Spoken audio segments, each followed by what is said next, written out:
말씀 보겠습니다.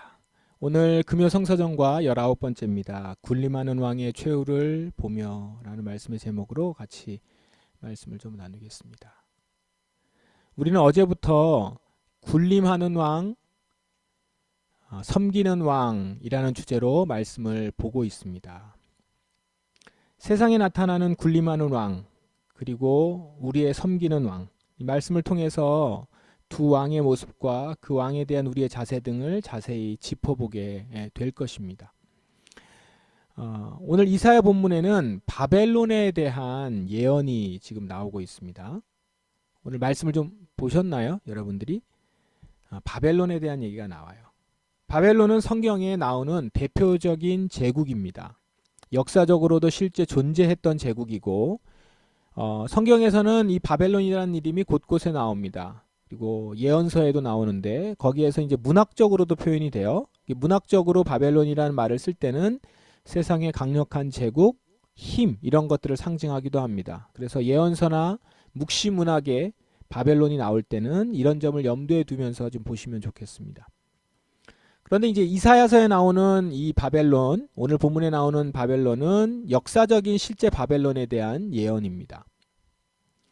바벨론 성아 내려와 티끌에 앉아라. 바벨로니아 백성아 땅 위에 앉아라. 바벨로니아 사람들아 이제 너희는 통치자가 아니다. 너희는 다시 곱거나 아름답다는 말을 듣지 못할 것이다. 바벨론에게 큰 화가 닥친다는 예언이죠. 티끌에 앉아라. 이런 말이 있습니다. 이거는 망해서 폐허가 된 채 주저앉은 모습, 그런 것들을 보여줍니다. 더 이상 통치자가 아니다. 패배자로 완전히 망한 실패자가 되었다. 이렇게 지금 심판의 예언이 지금 도달했죠. 바벨론 성은 당대 가장 아름답고 웅장한 성이 있었던 성입니다. 웅장한 성이 있었던 곳입니다.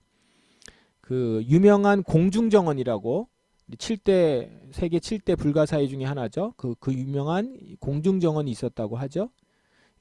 그런데 그 성이 더 이상 아름답다는 말을 듣지 못한다라는 거예요. 그리고 거기에 있는 사람들은 어둠 속에서 앉아서 잠잠히 있을 거예요. 그리고 민족들의 여왕이라는 말을 들었었는데 이제 그렇게 해서 칭송을 받았는데 이제는 그런 말을 듣지 못한다. 연이어서 계속해서 그렇게 말을 하고 있습니다. 왜 그렇습니까?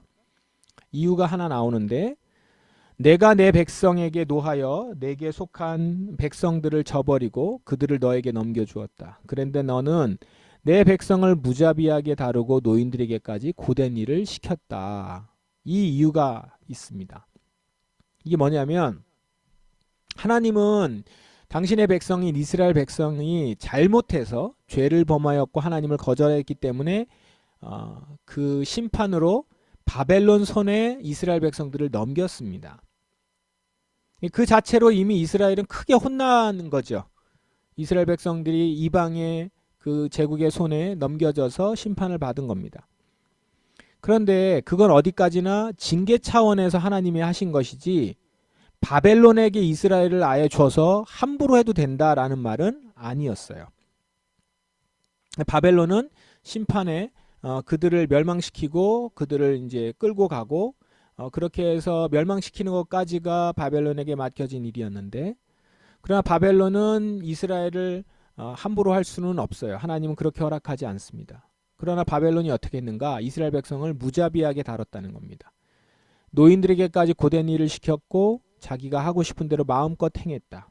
물론 하나님께서 바벨론에게 직접 어떻게 하라고 말씀하신 것은 아니죠. 그러나 바벨론의 그 하는 모든 행위들이 그가 하나님을 인정하지 않고 자기가 가장 높은 자리에 있는 왕처럼 행하면서 모든 것들을 휘둘렀다라는 겁니다. 그러니까 지금 바벨론이 보여주고 있는 모습은 하나님이 바벨론을 징계의 막대기로 사용하신 것과는 별개의 문제다라는 겁니다. 바벨론은 자신이 최고고 자기 마음대로 뭐든 할 수 있고 이렇게 생각했었던 그런 나라입니다. 이렇게 백성들 위에 군림했다라는 것이죠. 자기가 가장 높은 위치에 있다, 그런 왕이다 라고 자랑했던 겁니다. 하나님은 그런 바벨론을 심판하신다라는 것이죠. 자, 이제 계시록을 보겠습니다. 계시록에도 바벨론 성이 나옵니다. 근데 여기서 바벨론 성은 상징적인 의미예요.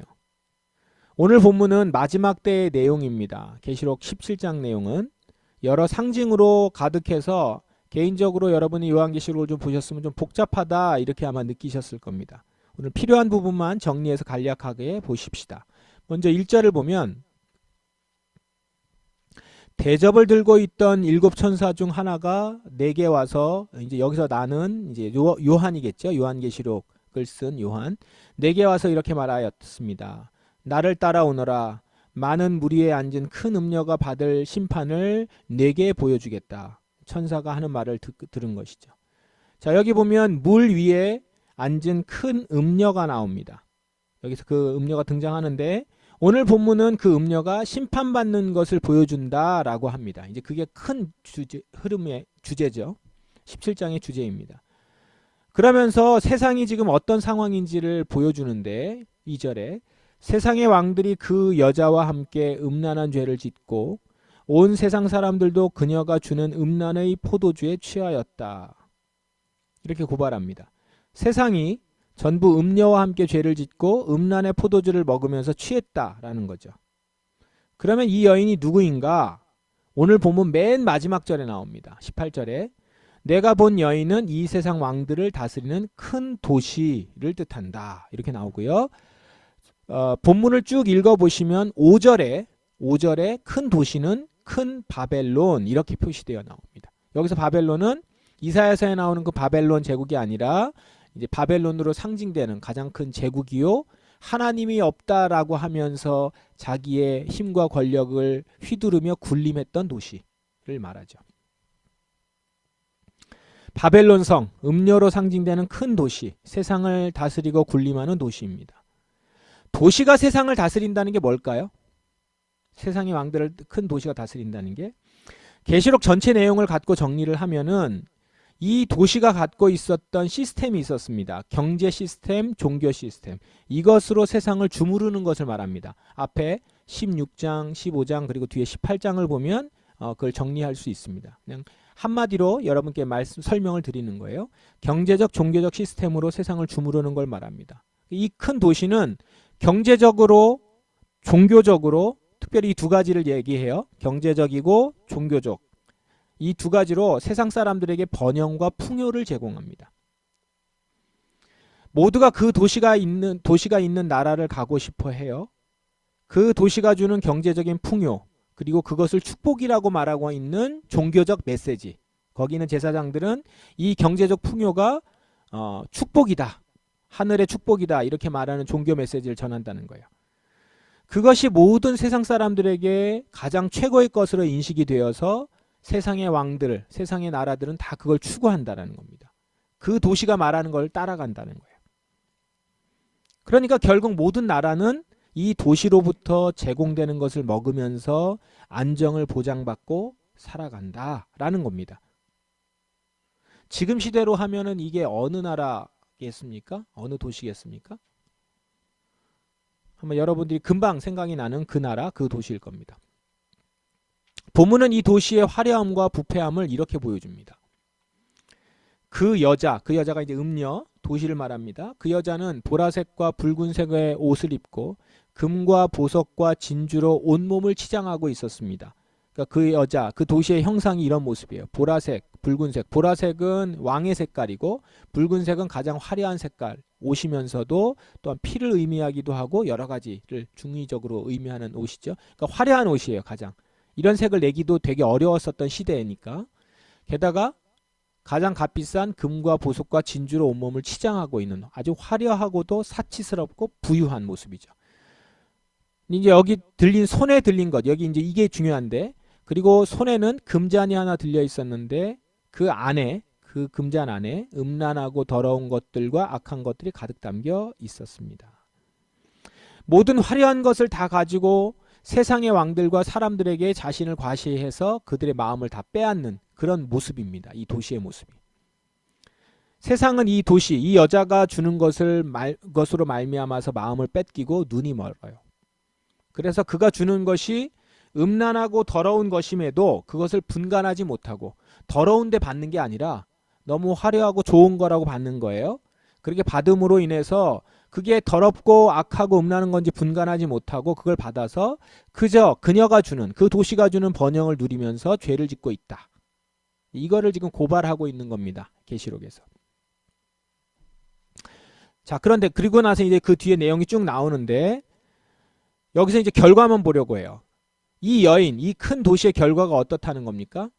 16절에 짐승과 그 열불, 즉 열왕이 음녀를 미워하여 이 짐승을 탔어요. 이 여자가 짐승을 탄 얘기는 오늘 얘기 안 했는데 성경이 본문에 있죠. 짐승을 탔고 열불이 거기에 솟아나 있었던 열불, 그 짐승이 음녀를 미워해요. 음녀를 태웠었는데 음녀를 미워해요. 그리고 그녀가 가진 것을 다 빼앗고 벌거벗겨서 그녀의 살을 먹으며 그녀를 불에 태워 죽일 것이다. 이렇게 나오죠. 예, 이 형상으로만 생각해 보면 굉장히 잔인하고 무서운 모습인데, 자, 이게 뭘 의미합니까? 나라들이 서로 분란이 일어나게 되면서 배신하고 결국은 큰 도시, 그 도시를 공격해요. 같이 공격해서 그 도시는 완전히 멸망하게 될 거라는 겁니다. 그러니까 이사야서에 나오는 바벨론의 운명처럼 그들이 아름다운 여왕이라는 소리를 듣고 모든 민족들의 여왕이라는 소리를 들었었는데 완전히 폐허가 됐고 잿더미 아래에서 울고 다시는 통치자라는 말을 못 듣지 않는다고 그랬잖아요. 그런 모습이 되는 거죠. 이 도시가 진짜 바벨론의 운명하고 똑같이 된 겁니다. 그리고 오늘 본문에는 나오지 않지만, 오늘 요한계시록 17장에 나오지 않지만 뒤에 보면 이 도시를 따르던 세상 왕들, 이 열 왕들은 서로 또 자중질환을 일으켜서 자멸하게 됩니다. 그래서 그렇게 다 망한다는 거죠. 서로 잡아먹고 하면서 망하면서 심판을 받는다. 자, 대충이라도 이 요한계시록의 17장의 내용이 어떤 건지 이해가 되시죠? 자, 그러면 오늘 우리는 이사야서의 바벨론의 운명, 그리고 계시록에 있는 바벨론으로 상징되는 어떤 큰 도시의 운명을 보았습니다. 이 두 도시는 공통적으로 하나님을 없다, 하나님을 인정하지 않고 군림하는 도시였고 왕이었습니다. 그렇죠? 근데 자, 그들이 어떻게 됐냐면 둘 다 망하고 그 운명의 최후는 폐허가 되었다. 그 얘기입니다. 그런데 여기서 우리가 이제 놓치면 안 되는 부분이 있습니다. 뭐냐면 이 두 본문이 누구에게 보내진 글이냐는 거예요. 이사야서나 계시록이 누구에게 보내지어서 누가 읽도록 한 글이냐, 수신자가 누구냐. 이사야서가 바벨론의 심판을 경고를 쓴 거니까 바벨론 사람들을 들으라고 쓴 글일까요? 뭐 그런 목적이 없지 않겠지만 우선적으로는 이사야서, 지금 바벨론의 운명에 대해서 누가 읽냐면 하나님의 백성들, 이스라엘 백성들이 읽죠. 이사야서는 이스라엘 백성들에게 쓴 것이고 계시록은 그리스도인들에게 쓴 겁니다. 교인들에게. 모두 다 하나님의 백성들에게 쓴 거죠. 그렇다면 하나님의 백성들에게 바벨론의 운명, 저 큰 성, 음녀의 성, 그 성의 운명을 보여주면서 망할 것이라고 하는 예언을 보여주는 이유는 무엇입니까? 이런 거죠. 저 성들은 망할 것이니 지금 아무리 매혹적으로 보이고 화려하게 보이고 나에게 번영과 성공을 가져다 주는 것처럼 보여도 미혹되지 말라라는 겁니다. 그들의 아름다움에, 그들의 번영에, 그들이 주는 포도주에 미혹되지 말라. 분별하라라는 거예요. 계시록에는 처음부터 음녀라고 표현이 돼요. 여러분, 음녀라는 말을 듣는 순간 딱 우리가 경계해야 되는 인물처럼 보이잖아요. 그러나 그건요, 실제로는 그렇게 보이지 않아요. 음녀처럼 보이지 않는다는 거예요. 음녀로 보이는 게 아니고 아름답고 매력적인 여인으로 보입니다.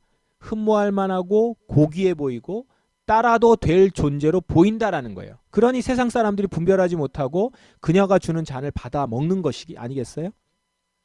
계시록은 어떻게 말하는 거냐면 그렇게 보이는 그가 음녀라는 거예요. 음녀. 그래서 우리가 깨어서 그걸 보고 그 성의 영적인 실체를 보라는 것이죠.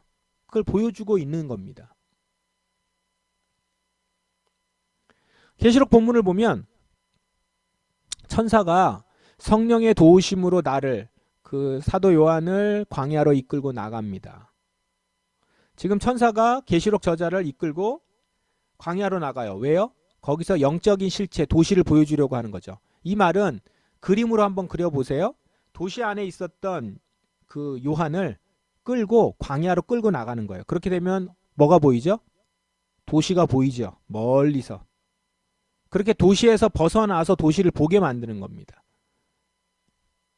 거기서 본 장면이 어떤 장면이에요? 붉은 짐승 위에 올라타고 앉아있는 한 여자를 보았습니다. 그 도시와 갑자기 오버랩 되면서 그 도시의 실체를 보여주는 거죠. 그 짐승의 몸에는 하나님을 모독하는 말들이 가득 쓰여 있고 7머리와 10뿔이 있었다는 거예요. 여기서 여자의 실체를 본 겁니다. 얼마나 깜짝 놀랐겠어요. 여자가 짐승에 올라타 있는 모습, 근데 그 짐승의 몸에 쓰여진 글이 뭐예요?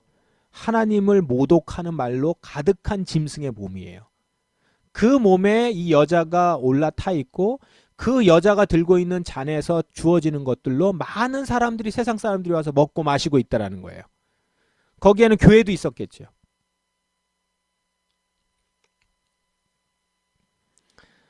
그리고 아까 본 그 본문 말씀처럼 그 손에, 그 여자의 손에 금잔이 하나 들려 있었는데 그 안에는 음란하고 더러운 것들과 악한 것들이 가득 담겨 있었다. 맛난 포도주인 줄 알았는데 맛난 포도주가 담긴, 고급 포도주가 담긴 잔인 줄 알았더니 더러운 잔이었어요. 그리고 이제 결정적으로 그녀의 정체를 아주 포커스해서 보게 됩니다. 그 여자의 이마에는 수수께끼 같은 의미를 담은 이름이 하나 새겨져 있었습니다. 그것은 큰 바벨론, 음녀와 이 땅의 악한 것들의 어머니라고 쓰여진 것이었습니다. 이걸 본 거죠. 악한 것들의 어머니. 지금 이런 일련의 기록들은 지금 천사가 요한을 광야로 이끌고 가서 도시의 실체를 보여준 겁니다. 그리고 이것을 읽는 우리 독자들은 지금 요한의 그 기록을 통해서 보는 것이죠. 그 도시의 정체와 실체를 보는 겁니다. 우리 성도들에게 동일하게 전하고 있는 거예요. 뭐죠? 이것이 바로 그 큰 도시의 실체다라는 것이죠. 도시가 보여주고 있는 번영과 그 모든 화려함과 부요와 거기서 말하고 있는 종교적인 평안과 이런 것들을 전하는 큰 도시가 있는데, 너희 시대에도 그런 도시가 있을 건데, 그 도시가 주고 있는 것이 무엇이냐? 음녀와 이 땅의 악한 것들의 어머니라고 쓰여진 이마에 그것을 쓴 여자이며, 그 온 몸에는 하나님을 모독하고 있는 이름을 담고 있는 짐승을 타고 있다라는 거죠. 그 여자가. 그런 실체라는 겁니다. 이게 도시의 실체라는 겁니다. 저 도시 뒤에 숨어있는 악한 영은 도시를 통해서 경제적인 풍요와 종교적인 안위를 약속해요. 그런데 이 모든 것은 다 자신에게, 그 악한 영에게 복종하게 만드는 수단일 뿐이라는 거죠. 풍요와 안위를 공급하면서 결국은 그것에 꼼짝 못하게 매이게 만드는 거예요. 그래서 그거 없이는 못 사는 것처럼. 내가 지금 가지고 있는 이 풍요로움을 빼앗기면 내가 죽을 것처럼. 내가 이 부요 가운데서 살지 못하면, 내가 갖지 못하면 나는 정말 불안해서 못 견디는 것처럼. 그리고 지금 그걸 주는 것은 하늘의 축복인 것처럼 얘기하는, 그 가운데서 살아가게 만들면서 결국은 거기에 꼼짝 못하게 만드는 것이죠. 그리고 악한 영은 그런 우리 위에, 그렇게 꼼짝 못하는 우리 위에 군림하는 겁니다. 우리 위에 군림하여서 우리를 자기 수하에 놓으려고 한다는 것이죠. 지금 그렇게 될 수 있는, 그렇게 그 안에서 꼼짝 못하게 될 수 있는 우리에게, 지금 먼저 요한에게 간 거죠. 성령님이 오셔서 우리를 도시에서 벗어나 광야로 이끈 겁니다. 그리고 그곳에서 도시의 실체를 보게 한 거죠. 그리고 그 실체를 보여주시면서 미혹당하지 않고 살라라고 한 것입니다. 오늘 이것이 이사야서나 계시록에서 우리가 그걸 보면서 우리에게 말씀하시는, 그래서 이 도시의 실체를 보면서 미혹당하지 말라. 망할 것이다. 이 도시는 너희와 같이 영원히 가지 않는다. 하나님이 아니다. 그건 축복이 아니다라는 것이죠. 더불어서 오늘 말씀을 통해서 다시금 깨닫게 되는 게 하나가 있습니다. 그게 뭐냐면 우리는 이 세상을 살면서 성령님이 광야로 이끌고 가시는 시간이 꼭 필요하다는 겁니다. 광야는 화려한 도시, 번영하는 도시에서의 미혹 땅에 살고 있는 나를 정신 차리게 해줄 곳이에요. 도시의 실체를 볼 수 있게 해주는 영적인 공간일 수도 있습니다. 그래서 우리는 이런 광야로 나가는 시간이 필요합니다. 우리 지난 수요 신약 개론 때도 나눴지만 에세네파 사람들이 어디로 갑니까? 광야로 가죠. 그곳에서 영적인 순수성을 유지합니다. 세례요한이 어디서부터 옵니까? 광야로부터 오죠. 예수님이 당신의 사역을 시작하시기 전에 광야로 나가서 기도하십니다. 성령님이 이끄셔서 나가는 거거든요. 이런 것처럼 우리도 성령의 이끌림을 받아서 하나님을 깊이 만나고 주님 앞에 서는 그런 시간, 그런 장소가 필요한 거예요. 그 시간에 그 장소에서 우리는 진짜 왕을 만나요. 군림하는 왕이 아니라 보호하시고 나를 사랑하시고 지키시는 하나님. 가장 높으신 위대하시고 높으신 분이시고 충분히 우리 위에 있으실 분이신데 우리를 섬기시게 우리에게 내려오신 하나님을 만나는 거예요. 오늘 여러분 성서정과 같이 있는 우리 시편 말씀에 보면 시인은 그걸 노래하거든요. 환난 가운데 어려움 가운데 나의 피난처가 되시는 나의 하나님 고백하면서 나아갔었던 그 하나님을 만나는 노래예요. 이렇게 나를 섬기고 나를 지키시는 왕이신 하나님을 만나면 자연스럽게 도시에 군림하는 왕의 실체가 보이게 됩니다. 아, 거기에 나의 하나님이 계시지 않았구나. 거기서 말하고 있는 메시지, 거기서 말하는 종교적인 메시지가 하나님의 메시지가 아니었구나. 영적 분별력을 갖게 되는 것이죠. 그래서 우리는 이 광야의 시간이 필요한 겁니다.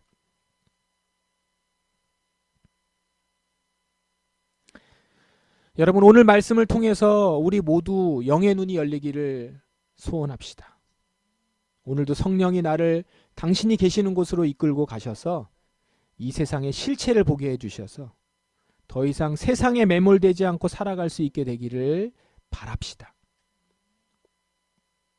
진정 나를 사랑하시고 보호하신 왕이신 하나님을 만나면 내가 군림하는 왕의 지배가 있는 이 세상에서 내가 살고 있었구나 깨닫게 됩니다. 내가 그 지배하에서 더 이상 그들이 나를 내 위에서 군림하도록 더 이상 놔두어서는 안 되겠다. 내가 그 위에서 살아갔구나. 내가 거기에 사로잡혔었구나. 이런 것들을 깨닫게 되고 회개할 수 있게 될 것입니다. 그러므로 우리는 왕이신 하나님을 광야 같은 곳에 나가서 만나야 되고 주께서 보여주시는 그 이 세상의 실체를 보고 그 앞에서 회개하고 주님께 다시금 고백하는 시간이 필요할 것입니다. 이 세상에서 군림하는 왕은 반드시 심판받고 깨어집니다. 이러한 최후를 아는 자로서 그 왕이 주는 달콤한 잔을 거절하며 가장 높으신 하나님, 하늘과 땅을 지으신 하나님만을 따르고 살아가는 저와 여러분 우리가 되기를 주님의 이름으로 축원합니다. 함께 기도하십시다. 우리가 이렇게 기도합시다. 하나님, 우리의 눈이 열려서 세상에 군림하는 왕을 보게 하시고 분별하여 그들에게 미혹당하지 않게 하소서. 음녀의 도시가 주는 음란의 포도주를 마시고 취하여 살아가지 않도록 저를 깨워주소서. 나의 영적인 눈이 열리길 기도합니다. 군림하는 세상의 실체를 보며 그곳에서 오직 하나님만을 섬기며 살기를, 그리고 그 하나님을 외치며 증거하며 살아가기를 그렇게 간구하며 이 시간 기도하기를 원합니다. 다 같이 동성으로 기도하겠습니다. 하나님 아버지,